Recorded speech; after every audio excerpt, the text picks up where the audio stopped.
Hey, John Martinez here, and I want to talk to you about meeting with a home seller.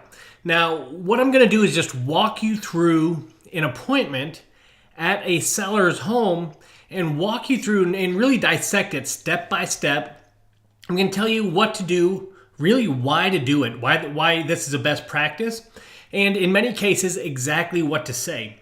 And we're going to walk through from knocking on the door, basically, to wrapping up a deal. And this is going to give you really a good look at what the very best salespeople, the very best acquisition agents in the industry are doing. So let's go ahead and jump into it. Let's talk about meeting with a home seller, okay? Now, as we talk about this, it's important to note as though we're really a little reluctant to buy. Now, what this does is this is a pattern interrupt, and it helps. It's one of the things we'll do that it's going to help lower our sellers' defenses, right? If they feel like they're going to be quote unquote sold, their shields go up. They're going to be a little scared, a little apprehensive, and they're not going to talk a lot, and they're going to hide a lot from you. They're going to hide a lot of the things that you have to talk about in order to make this deal work. So our general attitude going into it is just a little reluctant to buy. I don't know if this will work for me and that type of thing, okay? Again, this approach is really going to encourage the seller to start it's going to flip the tables. They're going to start trying to sell you the property instead of being defensive or reluctant to share any information. So that's the first thing we do, okay? Just our general demeanor. But setting expectations, okay? What we're going to do right as we walk in the door, one of the very first things we say are going to be a couple of lines that set expectations. And the reason we do this is to really relieve any pressures, any fears, any anxieties that the seller might be feeling at this stage, and really set the stage for open and honest conversation. Okay, that's what we have to do. Relieve pressure, relieve fears, relieve anxiety, set the stage for an open and honest conversation. Now, I have these anchor lines throughout here, which will kind of keep us on track. And it's really exactly what you say or do. So in this case, I like to open up with something like this. Hey, thanks for inviting me over. While we're here, I'd like to take a tour of the property. After that, I'm going to crunch some numbers, give you the offer. If you love it, we can write it up. If for some reason it's not going to work for you, that's completely okay too. You know what? If it works, that's awesome. If not, at least we know we gave it our best shot. So that's what it sounds like. So let's pick that apart a little bit. Why do we do that? How does that relieve anxiety and fear? Well, what happens if we don't know how long an appointment's going to take? What happens if we don't know what's going to happen inside of it? What happens if we don't know what happens at the end? Or am I going to have to deal with some type of pushy, never say die salesperson? If you feel that, doesn't it make sense that your shields would go up and you wouldn't share a whole lot? Think of it this way.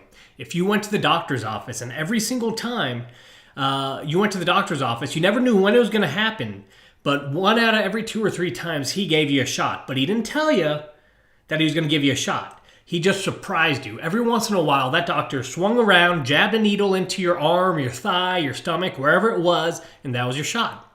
You didn't know when it was going to happen, what was going to happen. You didn't know any of that. Wouldn't you be full of anxiety and fear every doctor's appointment? Instead, they do the same thing. They set expectations. They say, hey, flu season's going around. Here's what I want to do. I want to give you a shot. It's going to be just a second. It'll be in your arm. You'll just feel a little prick in your shoulder. It's going to be over before you know it. And then we'll move on. 1 shot only today. Doesn't that kind of settle you down? So that's why we do it. Okay. Next, we start our tour. Okay. Why are we taking a tour? Well, we do it to build rapport. We really do it to assess the condition of the property. We got to do that. But more importantly, to establish a connection with the seller. This is rapport building. This is an absolutely awesome time to build rapport because there's no awkwardness. You've got to make small talk anyways as you walk the property, right? So instead of trying to force it, going in, sitting down, and them saying, what's your number, what's your number, what's your number, and you try to say, well, I'll get to the number, let's just chat first. That never works, right? Take the tour, okay? Assess the condition of the property. It's perfect for this, okay? So the anchor for this is, hey, would you mind giving me a tour? So pretty complex, huh, guys? So far, pretty complex. First of all, hey, thanks for inviting me over. Love to take a look at the place, have you show me around. After that, I'll crunch some numbers, give you an offer. If you love it, I've got some paperwork in the car. We can write this thing up. If not, no big deal. We put our best foot forward, we gave it a shot, and we did the best we could. No harm, no foul. Well, hey, would you mind going ahead and giving me the tour? That's it, guys. That's all we're doing so far. Pretty simple, but the psychological impact is we've, within seconds, just put our prospect at ease and started to set the foundation for a successful sales call. Then we start the tour. Now, as we tour the property, just comment on what you see, make small talk, get your seller talking and sharing. This is super important, okay? This is important because the more your seller talks, the more rapport is built. Okay. Now, when we talk about building rapport, when you refer to a book like, if you've ever read The Like Switch, about an FBI negotiator who really has to get foreign diplomats and foreign spies to become double agents and spy on behalf of the U.S., he has to make these people like him first. How do you do that? Well, proximity, just spending time together and getting closer and closer does that. The second piece of this is what's another way to build rapport beyond just spending time together in close proximity. The tour. Well, the other way is to get your prospect talking. Now, you see, the more someone talks, the better they feel. When people talk about themselves, when they talk about themselves to other people, it releases a chemical in the brain's pleasure and reward center. Now, it actually releases the same chemical in the same pleasure and reward center that cocaine does, that sexual activity does, that eating chocolate does. So we're talking powerful stuff. And they relate that feeling of goodness to whoever they're with, to you. So just take the tour, spend some time in close proximity, get them talking, use softening statements, active listening, things like that to really get them to just chat. I don't care what they chat about, they don't have to go deep. Sometimes they will, and that's a bonus in our favor. We'll get to that here soon, but let's move on. Now, 10, 15, 20 minutes later, after that tour, okay, we're going to need to start to transition into our actual sales conversation. So what have we done so far? We've really just set the stage. That's all we've had to do. We explain exactly what we're there to do, right? How long it's going to take and what's going to happen at the end. Then we took a tour and we just kept them talking using some simple active listening. That's it, okay? Now, if you do these two things alone, you're going to be head and shoulders above your competition. But let's not stop there, okay? Let's go into the transition. Now, the purpose of the transition is to really attempt to build an urgency, systematically address all possible deal killers, and make our offer. So let's dig into that a little bit, okay? We don't want just people to want to sell. We want them to want to sell now, like before we leave the house, okay? And the only way we do that is to do two things. We're going to have to dive deep into motivation and work them into what I call an emotional state. Okay, what we learn, what psychology tells us, what biology tells us, what neuroeconomics and neuroscience tells us, what all these things tell us, right? As we study sales calls, the Huthwaite study of 35,000 sales calls over 10 or 12 years, all these things tell us people make decisions from an emotional place. So you ask three types of questions. You ask them in a certain order: problem, impact, and picture perfect. And you get your prospects into an emotional state. But even when they're in an emotional state, even when they're there, no matter how much we want things, if there's stuff standing in the way, if there's challenges, what I call deal killers in the way, it doesn't matter how motivated we are, they're going to stop us from taking action. So the two things we do during this step is to build up that motivation, that urgency, and systematically address all deal killers and then make our offer. So we're going to make them want to do a deal, remove everything standing in the way of that deal, and then close that deal. Does that make sense? It's pretty simple when you think about it, isn't it? Now, the anchor to move into this is, hey, is there somewhere we can take a seat and kind of talk things through? Okay, that's our transition anchor.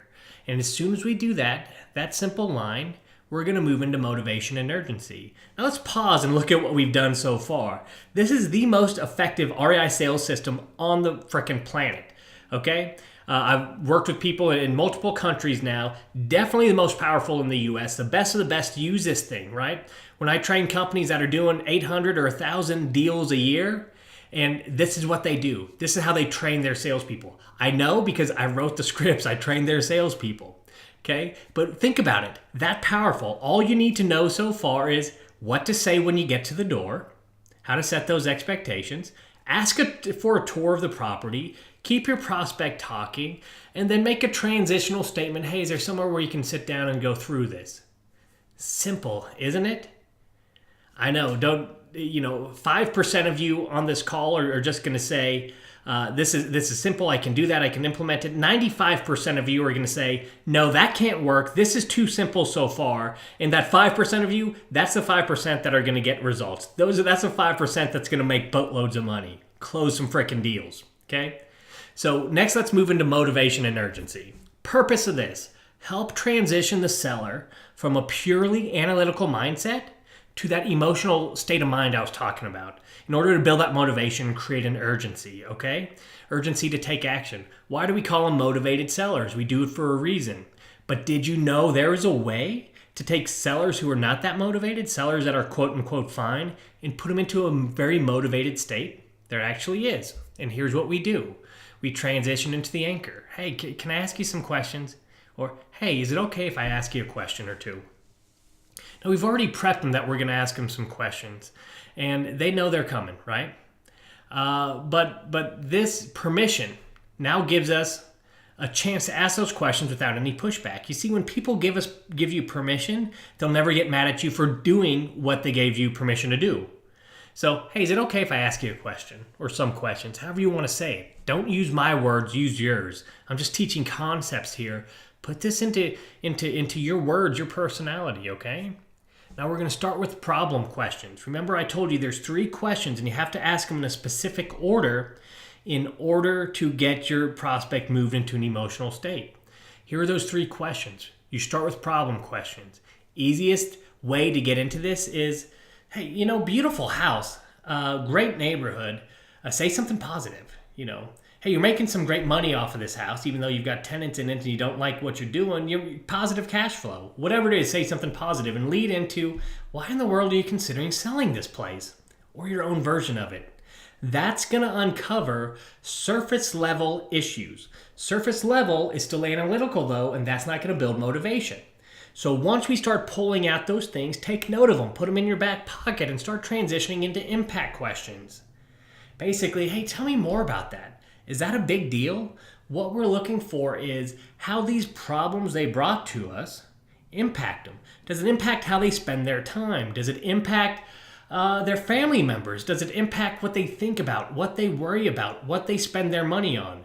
When you get into impact, you're going to start to see some emotion. You'll start to hear words like frustrated, angry, upset. You'll hear that some of them are real anxious to take part of a new opportunity or move somewhere new. You'll start to hear emotional types of words and questions. And we dig down and we just ask them to keep explaining. We seek to further understand until you will see they'll get emotional. In the majority of my sales calls, tears are shed, okay? Not because the point is to shed tears, but when you get real about what's really impacting someone, what the problems in someone's lives, how it's really impacting how they spend their day, their family members. Stuff gets real. Emotion boils up. And once that emotion boils up, we now have a couple of things. We have the motivation to take action. So the more problems you uncover, the more emotion you bring from all those, the more motivation you create. And really, it's not creating it, isn't? It's not creating motivation, it's uncovering it. In many cases, it's really putting the seller face to face with their problem and what it's doing to them for the first time ever. They finally connect the dots. So we don't manufacture it, we uncover it. But the other thing it's going to do, it's going to help us get past all the deal killers we're about to get to. But we're not there yet. We can take this thing to the next level by starting to ask picture perfect questions. I like to ask problem, impact, picture perfect. And I go back and forth between impact and picture perfect questions over and over until things get real and things get emotional. It can take somewhere between 3 and 7 rounds of this to get your prospect really truly into a highly emotional state. Now, there's some things you can do if your prospect's a little reluctant to give you that information or they're not following the lead.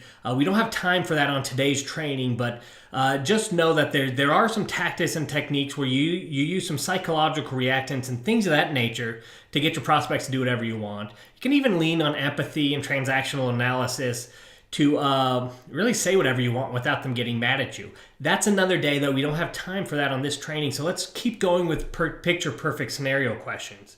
So next is, now that we know where they are and what that feels like with the impact questions, we want to learn about where they want to go. Here's why this is so important. Because after your prospect truly sees where they are and what that feels like, and you get them living in the moment, talking about where they want to be and what that would feel like, you're left with this gap. And our offer is going to bridge that gap from where they are and the crumminess that feels like to where they want to be and how perfect that is. So we're going to go impact to picture perfect, back and forth until they're really in an emotional state. And you really reframe this whole selling my house thing to, I want to get to here where I'm at today to there. It's no longer about selling a house. It's about leaving where I'm at and getting to a new place. So we ask questions like, hey, if you get this place sold, where are you going to go? Why there? What's that going to be like? And we go deeper and deeper again. Now, after we get through that stuff, we're going to move on into deal killers. Now, with deal killers, again, once they're motivated to take action, we have to do something. We have to really proactively uncover and help the seller uncover any of these potential roadblocks that are going to stand in the way of them taking some freaking action, right? We want to remove those for them. So that's what this is all about. Here's your next anchor. Hey, the money piece of this is usually the easiest. Our offers are solid, usually the best, and if not the best, right up there. That's not the hard part, agreeing on a price. Even if we want to buy this place and you want to sell it and all the money works, there's usually a few things that always get in the way and prevent us from doing anything. So is it okay if we talk about those things for just a moment? Okay, now as we go into there's a few deal killers I want you to proactively bring out and uncover. And when you bring these out, what I want you to do is you're going to have your prospects start to compare them to the pain, to that gap, to what they're feeling today. So if they say, well, it's going to be a little hard to pack up. You say, I get that, but is that worth that being hard to pack up? Is it worth the feeling stressed, overwhelmed, the overtime you're working? And doing that will help your prospect get over their own challenges very quickly. Here's a quick, I'm going to tell you something that no other sales trainer or guru, quote unquote, out there is going to tell you. You can't overcome a single objection. It's impossible. We don't overcome objections, okay? Our sellers have to overcome their own objections. We simply ask the questions to help them do that. We reframe the question of what's more important, solving that pain you just started crying about or packing up a few things. Now, there's a few areas, as I was saying, we want to uncover that really stop people from taking action. And the first one is risk and discomfort, okay? So we're going to proactively draw that out, okay? Hey, if you decide to sell to us or anyone really, right? If we're both happy with the number, what would be your biggest worry about all this? If we agree on the price, what's going to be the biggest pain in the butt? We can start to address those things. These are those silent killers that usually at the end of the deal, you haven't knocked these out, you hit the money's okay, but they still need to quote unquote think about it, or it's a maybe. This is where we start eliminating them. We actually started eliminating them up front, where we made an agreement before the sales call that at the end, I'll give a price and you'll agree or disagree. We'll come back to that in a moment. But risk and discomfort. So let's recap where we are. Set expectations. Build rapport through the tour, right? Transition. Ask about motivation and urgency. Get them into that emotional state. And now we're removing everything that will stand in the way from them doing business with you, selling their house. Risk and discomfort is that first major deal killer we usually see. Relationships. Hey, would anyone be upset if you decided to sell? Okay. How many times have you lost a deal only to go back and find out, Dad talked me out of it, my realtor talked me out of it, my CPA said it was a bad idea? This is a time to deal with it. We can actually knock this stuff out early in the sales process before we ever make our offer. Because after we make our offer, they don't need anything else from us. Again, that's one of those things that leads to maybes and think it overs, right? There's something hiding there, something you didn't address, and now they go dark. You can never get a hold of them again because they already got what they need from you. They have your price. Relationships. Would anyone be upset if you decided to sell? Then we got timing. One of the biggest mistakes I hear is everyone saying, hey, we can buy as quickly as 3 days, 7 days, 5 days. Some people, that's what kills the deal. Shoot, I'm not even packed and I don't know where I want to go. They don't voice that. So what happens? They like the price, but there's no way they can make this happen that quickly. You think that was a selling point. That actually killed the deal. Hey, if you decide to sell, when would you actually like to do so? To move, turn over the keys? 3 months, 6 months, 1 month? Why then? We're uncovering the deal killers. Next, competition, options. Here's what I say. Hey, you know what? I'm not your only option here. And I'm really not even sure at this point if we're your best option. So have you even considered, I think it's worth talking about, listing the property, renting the property, keeping the property? Guys and gals, listen, they already know these things exist. If you bring them up, it's not going to be a surprise. Oh, I had no idea we could list it. What's going to happen is these are options in the back of their head they either have or haven't thought about, right? And they are not new to them. They know about them. But if one of those are a viable option, or they're leaning towards one, or they haven't fully crossed any of them off their list, that's going to lead to a maybe, think it over, and a prospect going dark. We need to proactively draw this stuff out, okay?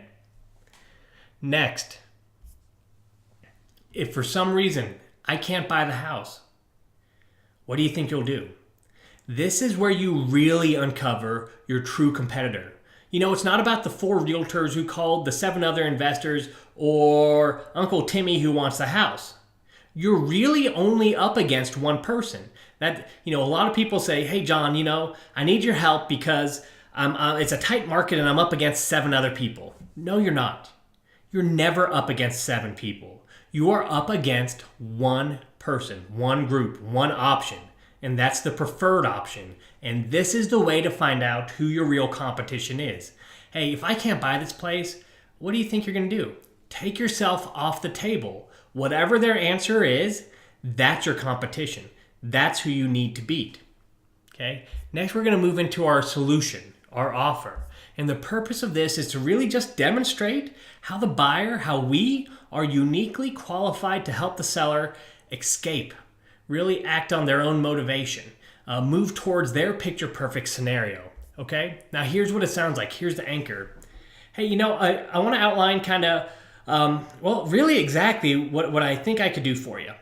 I'm just going to kind of walk through how I'd structure the deal, the money piece of it, all that kind of stuff. But I want you to know as I'm doing it, if something doesn't feel right, if you figured out, before now or any time during this that timing's off or you don't like our offer or the structure of it or anything like that, I want you to know that's completely okay. It's not going to hurt my feeling. I don't plan on buying every house I walk into. So my question is, if you get those feelings, will you be okay giving me a clear no today? Awesome. Listen, and if you like everything I put together, is there anything standing in the way of giving me a clear yes today? Guys, this is so important. I'll tell you why. Right now, while you still have some leverage, you've got your offer. That's the only reason why they're talking to you, is because you've got the offer that they want, the bait. Before you give that up and lose control of the sales call, this tells you right now if you've built up enough motivation and if there's any deal killers you haven't brought up. If they say, I can't give you an answer today, there's either not enough it's one of two things. There's either not enough motivation or there's a deal killer you haven't uncovered. Guys, how powerful is this? If you take nothing else from this lesson but this one frickin' question, it's going to be a game changer for you. You will close more deals. Okay?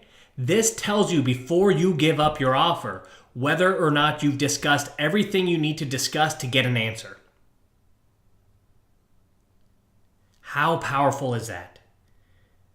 This is another one of those things that are going to eliminate maybes and think it overs forever, and keeping those prospects from going dark on you. From those prospects who don't no longer answer your phone calls. You had a great conversation with them. Now you can't email them or text them. They don't return anything. This is that piece of the puzzle. This is powerful. Don't move forward unless they can give you a clear yes or no. If they say they can't and you're happy with the reason why, if it's something like, well, because I don't know your offer yet, but other than that, or something to that effect, that's okay, move forward. But this tells you right now exactly what's going to happen after you get your offer. It's not going to tell you whether they'll say yes or no, but it will tell you whether they'll be able to give you a decision, or whether or not you missed a piece of the motivation, not built it up enough, or you missed a deal killer. Hugely powerful. So if the seller is able to commit to a yes or no answer, if they're not, it's a signal you missed something. If they are, go forward. Present direct solutions to their pain, right? Don't tell them about everything under the sun that your company does. They just pour their heart out to you with exactly what they want solved. So that's the language you speak. You present directly to their pain. Here's what it sounds like. Hey, listen, I know you've said you've been super stressed out because you got all these repairs and you've been trying to work on them during the weekend, but money's tight, number one. So you're working extra to try to pay for this stuff. And because of that, you're not seeing your kids as much as you want to. You miss some stuff you usually go to, and you're freaking stressed out. So the way I want to structure this offer is in such a way that you don't no longer have to stress about those repairs. You don't have to worry about coming up with the money. You don't have to work extra hours. And you'll get to spend some more time with the kids. And what I'm going to do is I'm going to buy this house exactly as it sits. I don't want you to do a thing to it. I'm going to take on everything. That's how you sell directly to the pain. And you go through that for everything. Now, when you get to the end, you check for consensus. Did I miss anything? You know, we'll get into how much I can give you for the house, but real quick, have I missed anything? Is there still, besides the price, is there anything? Well, checking again for consensus. No, you hit everything. That's exactly what I need, if the price is right. Well, then we move into setting the price anchor. What's that mean? Well, whatever your real offer is going to be compared to an expectation. If a seller is expecting $100,000 for their house and you come in at 20, they're going to be pretty pissed off. But if a seller is expecting 20 and you come in at 30, you're a hero. So before we ever give our price, we need to set the price anchor. Now we can do this through comps. We can do this a number of ways. I don't mess with any of that. I just like to introduce a number into the atmosphere and set my price anchor that way. Here's what it sounds like. Hey, would you be surprised if I told you that as I did my research, I saw some houses over the last year that sold in this neighborhood, not that much different from this one, for $15,000 or $20,000. Yeah, I know. I was shocked too. That just reset the price anchor. Now they're thinking, oh my gosh, is that going to be my offer? When I come in at 30 or 40, I'm a freaking hero. So that's how you set a price anchor. Okay, after that, you get into an initial offer. Again, you're reluctant to buy. I don't know if this is going to work, that type of thing. You don't want their shields to raise. And you want to be very uncomfortable about giving the offer. This ties into empathy, okay? When you're uncomfortable giving the offer, it makes them more comfortable. In fact, when you do this the right way, they will actually comfort you after you lowball them. They'll say stuff like, listen, it's not your fault. It's your business model. It's okay. I know you got to make money too. So set the price anchor, be reluctant, and be uncomfortable about giving that offer. From there, you can start the negotiation process. Now, when you get close to an agreement, all you do is say, well, I can say yes to that. Are you able to say yes to that? And folks, that's a wrap. That's the outline to a perfect seller appointment.